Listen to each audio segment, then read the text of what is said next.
Bienvenue dans les 4V, Alexis Corbière. Bonne année. Bonne année à vous. On va bien sûr parler des retraites, mais d'abord, faut-il remettre l'uniforme à l'école ? Je ne sais pas si vous avez eu le temps de lire l'interview de Brigitte Macron dans Le Parisien ce matin. Elle se dit pour le port de l'uniforme à l'école, mais avec une tenue simple et pas tristoune. Ça gomme les différences, on gagne du temps et de l'argent. Est-ce que vous y êtes favorable ? Non, je suis pas favorable et en plus je trouve que c'est un débat qui devient un peu qui fait écran. Ce que vous venez de dire là est très important avant que notre débat commence. Ce que nous montre l'INSEE, c'est qu'il y a une non-mixité scolaire qui se met en place. Moi, j'avais appelé ça même un séparatisme scolaire très fort. C'est pas nouveau en même temps. Oui, mais ça s'aggrave, ça s'approfondit. Il y a même, vous savez qu'il y a 20% des enfants qui sont dans les établissements privés et il y a des calculs récemment qui ont été faits sur l'IPS, l'indice de positionnement social, qui nous montre que le privé accueille les catégories les plus favorisées. Et donc, on a progressivement, alors que le socle de la République, c'est l'école, on a effectivement de plus en plus une situation où nos enfants ne vont pas dans les mêmes écoles. Justement, elle semble dire que ça mettrait de l'égalité. Ben non, enfin c'est pas. À partir du moment où il y a ce phénomène-là, c'est pas parce que vous portez le même t-shirt et la même jupette que vous réglez le problème. Ouais. Donc je ne voudrais pas que après il y a un débat qui m'intéresse sur la tyrannie des marques, de quelle manière quand on est parent. Et j'ai 3 enfants. Ça serait une proposition de loi du Rassemblement national. Alors pas après. Ça, je vous ai répondu sur le fond. Mais alors après, d'un point de vue, comment dirais-je, je trouve pas incroyable que le jour où le Rassemblement national pose ce débat à l'Assemblée nationale, Madame Macron, alors vous me direz, elle n'a aucune position institutionnelle, et c'est même paradoxal que vous m'interrogiez en vérité sur ce que pense Madame Macron, malgré tout le respect que j'ai pour cette dame, tout à fait respectable. Elle n'est pas dans son rôle là ? Non. D'ailleurs, je vais vous dire une chose, pour un républicain, elle n'a strictement aucun rôle, si ce n'est, comment dirais-je, d'accompagner, enfin de faire ce qu'elle a à faire. Mais je veux dire, je ne résume pas une femme parce que c'est la femme du président. Est-ce qu'elle aurait un rôle ?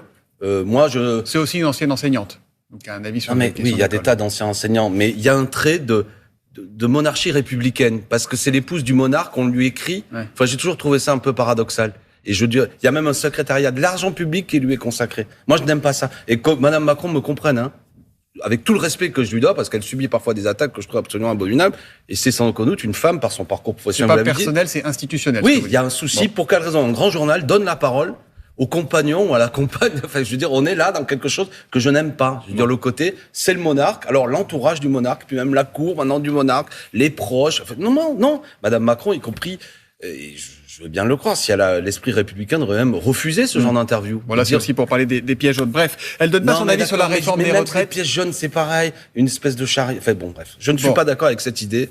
Et sur le fond, j'ai répondu, oui, l'école, l'égalité de tous, ça commence pas par le costume, ça commence par le fait qu'il faut avoir des politiques publiques qui arrêtent ce séparatisme scolaire, qui fait que l'école publique reste le socle de la République. Donc publique, sociale, laïque, gratuite, pas vraiment gratuite aujourd'hui l'école. Bref, donc la tenue est assez secondaire. La réforme des retraites, est-ce que pour vous, tout est à jeter ?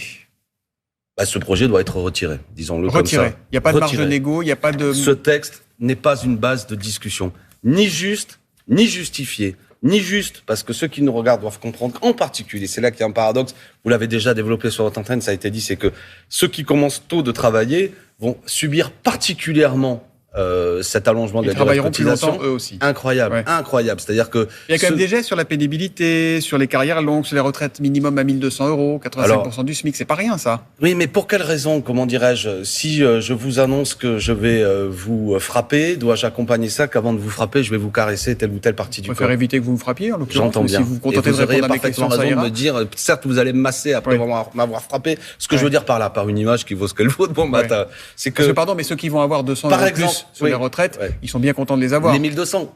C'est-à-dire, alors je vais annoncer un truc que tout le monde a compris, c'est que c'était déjà dans la loi. Ça devait être mis en application. Donc il n'y a strict dans la loi Fillon qui avait été mis en place. C'est une vieille histoire. Donc, et quand même, faisons-le. Pour quelle raison cela doit avoir pour conséquence le fait qu'il y ait, je crois, 2 millions de personnes qui vont avoir une amélioration dont je ne peux que me féliciter et que je réclame avec mes amis à l'Assemblée nationale depuis longtemps. Ça veut dire que vous n'allez pas essayer d'amender ce projet de loi, vous allez mener une guérilla parlementaire, ce qu'a dit Elisabeth Borne. Ça c'est... D'abord, ce projet de loi, ceux qui nous écoutent doivent comprendre que rien ne justifie. Notre système de retraite n'est pas en danger. Le système de retraite, c'est 346 milliards. Les chiffres qui circulent, que peut-être, selon la projection du corps, qui d'ailleurs nous annonçait que cette année, nous devrions être en les chiffres du corps sont suffisamment ambigus pour que chacun y trouve ce qu'il veut. Voilà, on va dire les choses. Oui, d'accord, il y a peut-être ambigu, mais il dit que le système, la trajectoire financière n'est pas en danger. Ça, c'est clair, c'est écrit. D'accord ? Faut pas dire que le système du corps n'a jamais alerté sur le fait... Non, mais c'est un sujet. Là, je vous Est-ce que vous allez mener une guérilla parlementaire? Comment ça va se passer à l'Assemblée? Alors d'abord, il y a un contexte dans lequel il va y avoir la bataille parlementaire, c'est-à-dire des amendements, effectivement. Et vous allez déposer 1000 amendements par député? Il y aura un nombre significatif d'amendements et effectivement, nous allons faire en sorte que le débat parlementaire n'aille pas rapidement. Mais je vais répondre à ça. Donc vous ferez de l'anti-jeu? Attendez. Monsieur Soto, vous avez suivi que la manière dont ce texte va être présenté, c'est dans le cadre d'un article, d'un PLFR, c'est-à-dire un projet de loi rectificatif de sécurité sociale, en utilisant l'article 47.1 de la Constitution qui fait que quel que soit ce que je fais, monsieur Soto, ma stratégie, en 50 jours, ça doit être réglé. Les Français l'ont su, ça. C'est une forme de 49.3 déguisé. C'est incroyable, c'est un véhicule, c'est un article de la Constitution qui est quasiment jamais utilisé. C'est-à-dire que il va y avoir un débat à l'Assemblée nationale, même si le débat n'est pas terminé au bout d'un certain nombre de jours. Voilà. À l'Assemblée, c'est 20 ça jours, part au Sénat, mais même si c'est pas adopté au Sénat, ça revient et par ensuite le gouvernement pourra l'appliquer par ordonnance.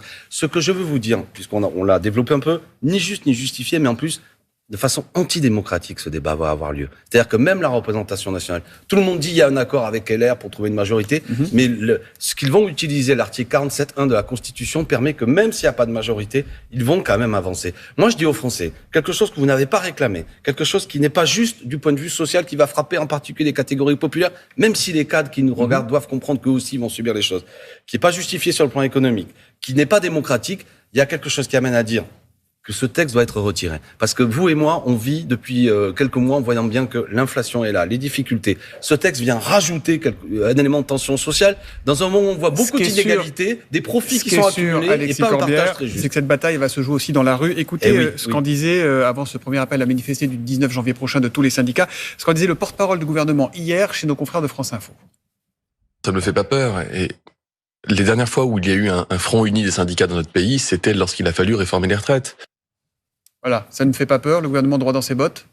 Oui, le même qui disait ça, il a dû rejeter ce texte, c'était Alain Juppé. Non mais que M. Véran ait peur, pas peur, ça importe peu, vous savez. C'est quoi l'objectif? C'est le blocage du pays ou pas? Attendez, d'abord, bravo aux organisations syndicales. Merci M. Berger, merci M. Martinez, merci M. Souillot, tous les grands dirigeants des confédérations syndicales, c'est pas arrivé depuis 12 ans, qui se mettent d'accord et qui nous invitent à manifester et à faire grève. Le 19, ceux qui nous regardaient, les amis, venez dans la rue, ça fait partie de la démocratie sociale.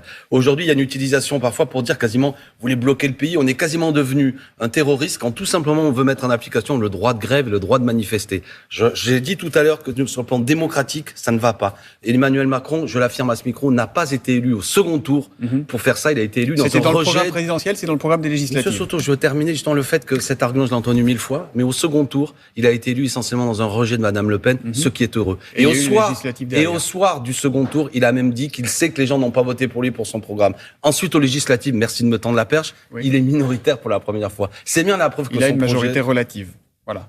Et ça ne veut rien dire une majorité relative. Ça veut dire qu'il est minoritaire. Il n'a pas 289 députés, que tout seul, donc merci. Donc il est minoritaire. C'est marrant parce que en général, pardon, je vous fais pas injure, mais les macronistes répondent toujours il a une majorité relative. Ben moi en mathématiques, quand vous n'avez pas la majorité, vous êtes minoritaire. Ils ne sont pas majoritaires à l'Assemblée. D'où l'utilisation de l'article 40. Je suis ni macroniste, ni LFI, ni Le Peniste, ni rien. Je vous pose des questions. Oui, mais ce vocabulaire n'a rien de naturel, cher Monsieur Soto. Non, ça n'existe pas une majorité relative. Vous prenez un ensemble de patates, vous voyez, le plus gros ensemble, c'est le plus grand nombre, c'est celui qui a la majorité relative. Et les patates, on va les éplucher ensemble, mais je vous dis que quand vous utilisez l'article 47.1 de la Constitution, qui fait que même si vous n'avez pas une majorité à l'Assemblée, vous appliquez quand même un texte, c'est la démonstration que même l'Assemblée nationale n'est pas respectée. 10 fois utilisation d'un article 49.3. Et puisqu'on prenait des exemples historiques, c'était pour illustrer seulement que c'est la première fois en 5e République qu'un président qui vient d'être élu est immédiatement battu à l'Assemblée nationale. Donc ça montre qu'il n'y a pas d'adhésion à son programme. 70% des Français disent contre. Le 19, on manifeste. Il y a aussi la date du 21. Oui, c'est votre manif à vous. Ça ne vous a pas évidemment échappé. Il y a eu un revenant à l'Assemblée hier, votre collègue Adrien Quatennens, condamné à 4 mois de prison avec sursis pour violence conjugale. Il a fait son retour en douce en commission au Palais Bourbon. Est-il à sa place? Premièrement, je regrette de devoir en parler parce que vous voyez, la réforme des retraites est importante. Moi, j'ai dit que sur le cas Quatennens, je me suis déjà exprimé clairement. Il y a une sanction judiciaire, elle est justifiée. Il y a une sanction politique qui fait plus partie de notre groupe. Et moi, je trouve que c'est une perte de temps maintenant. Non, c'est pas une perte de temps. Si, c'est une perte de temps de devoir, le jour de la réforme des retraites, de parler. C'est un élu, c'est un député. Est-ce qu'il est à sa place? Est-ce que c'est un collègue, c'est un ami, c'est un problème? C'est qui Adrien Quatennens pour vous? C'est un député qui a été un des principaux dirigeants de la France insoumise, qui, suite à ce qu'on sait, à des choses qui sont condamnables, a été condamné par la justice. Le groupe auquel je participe, après avoir discussion, l'a suspendu jusqu'au 13 avril.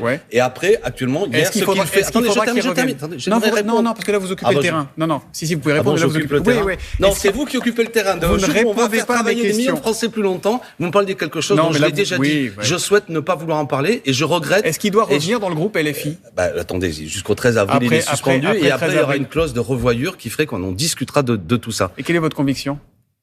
Moi, je savais, et j'ai pris position publiquement pour qu'il y ait des débats plus significatifs au sein de mon groupe et de mon mouvement. Donc la discussion elle aura lieu avec les députés, sans aucun doute. Et en fonction des actes de Monsieur Quatennens, on verra si après le 13 avril, il réintègre le groupe. Ça me semble assez justifié. Mais je le dis sans manœuvre, le prenez pas pour vous. Mais tout ce qui fait écran, et c'est un reproche, c'est y pas compris. Un écran, l'actualité est riche. Attendez, je peux terminer ma phrase. Non, parce que vous soupçonnez de ne pas vouloir traiter du sujet des retraites. Vous m'avez dit que j'étais macroniste, vous m'avez dit que vous non, me tapez, je vous ai jamais dit que c'était macroniste. Je vous ai dit que j'entends. Et à un moment, il y a plusieurs questions. On aurait pu parler des OQTF aussi, ça m'intéresse plus. Qui concerne le jeune Libyen qui a poignardé des gens en gare du Nord hier. Voilà, du projet asile et immigration. On n'a plus le temps, donc il faudra revenir. Voilà. Vous voyez, donc ce que je voulais dire, c'est que j'invite, et si Adrien Quatennens m'écoute, rien qui fasse diversion et qui fait que quand des gens comme moi sont invités, on parle d'autre chose que ce qui est principal. Le 19, il faut aller manifester. Il y a le 21. Non, mais c'est pas une astuce. Vous aurez compris que c'est une manière de répondre au sujet que vous m'avez posé. Oui. C'est que j'en ai marre. Les Français aiment bien savoir qui les représente et pour qui ils votent. Et si cette personne a encore sa place à l'Assemblée, vous voulez pas répondre. Merci beaucoup. Sur quoi je vais pas répondre? Sur Adrien Quatennens, vous m'avez pas répondu. Je lui dis qu'il est suspendu de mon groupe.